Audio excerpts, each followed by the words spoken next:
Huawei has just announced the Huawei Mate X2 and it looks surprisingly similar to another foldable. What's up guys, Saf here on SuperSaf TV and this is everything you need to know about the Huawei Mate X2.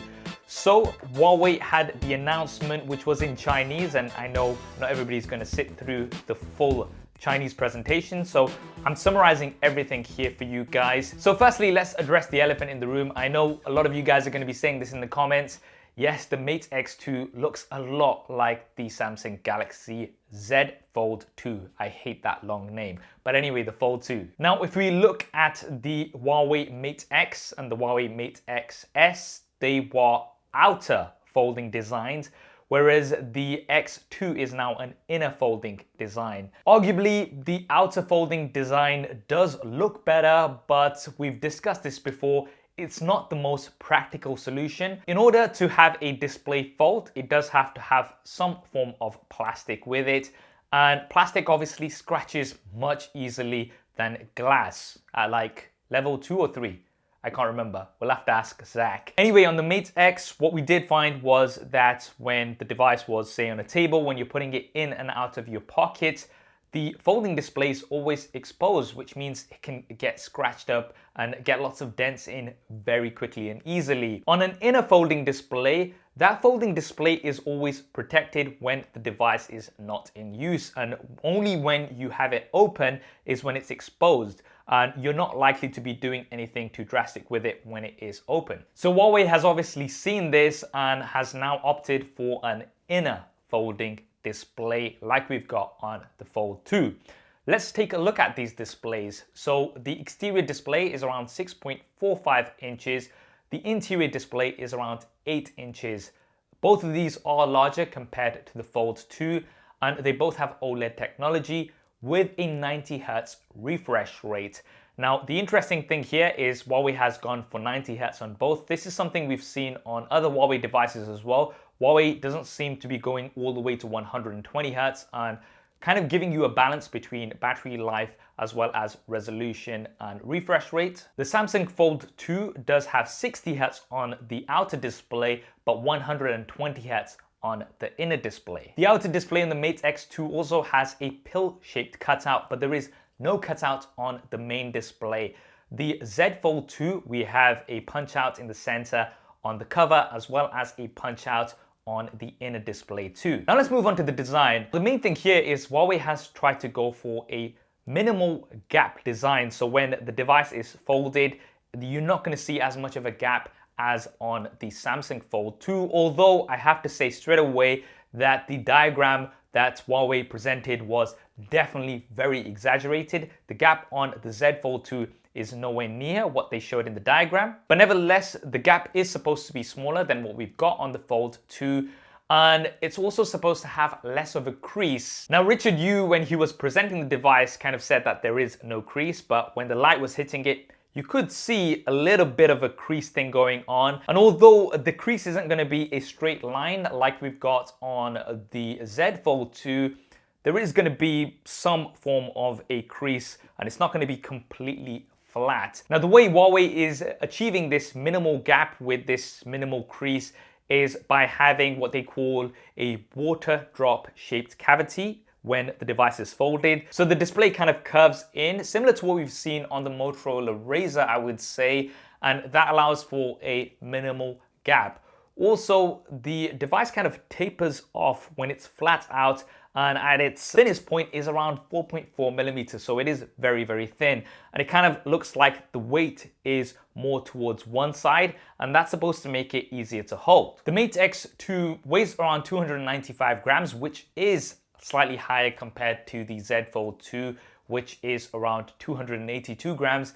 And the Mate X2 comes in 4 colors. There's a blue, there's a pink, there's a black and a white. Now, being a flagship device, we do have flagship cameras. So there is a 50 megapixel primary camera. There's a 16 megapixel ultra wide camera, which can focus in for macro shots as well. We then have a 12 megapixel telephoto zoom camera, which can give you around 3 times optical zoom.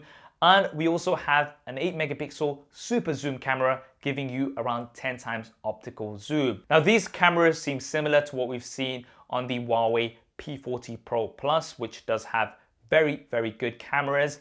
And on the front-facing camera, the pill-shaped cutout, we have a 16 megapixel selfie camera. And I'm assuming the other one is the depth sensor, which will help with selfies. The Huawei P40 Pro and the P40 Pro Plus last year took excellent selfies thanks to those dual cameras.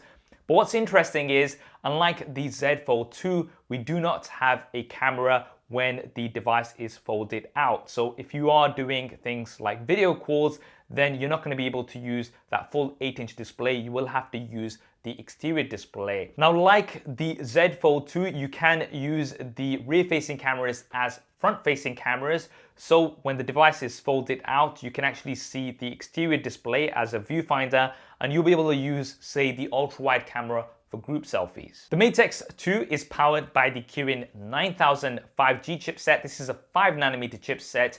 It comes with 8GB of RAM with either 256 or 512GB of storage. I expect the performance to be very, very good. We of course have stereo speakers, and we have a 4500 mAh battery. This is actually the same size as what we've got on the Samsung Galaxy Z Fold 2. And the Mate X2 can support up to 55 watts of charging, which is very, very fast. Now, I'm not sure if this charger actually comes included or not. This is not clear at this point in time, but we do not have wireless charging, something that the Z Fold 2 does have. Now, for software, it's quite interesting because the Mate X2 will be coming out of the box with EMUI 11.0, which is based upon Android 10. However, in the presentation, Huawei did mention that the device will be upgradable to Harmony OS in April. Now, Huawei has showed us some optimizations for multitasking on the Mate X2, which will be really useful on that larger 8-inch display. And of course, Google Play services are still not supported. We've talked about this many times before, but generally you can still get an experience using the browser, so you can access YouTube, Gmail, etc.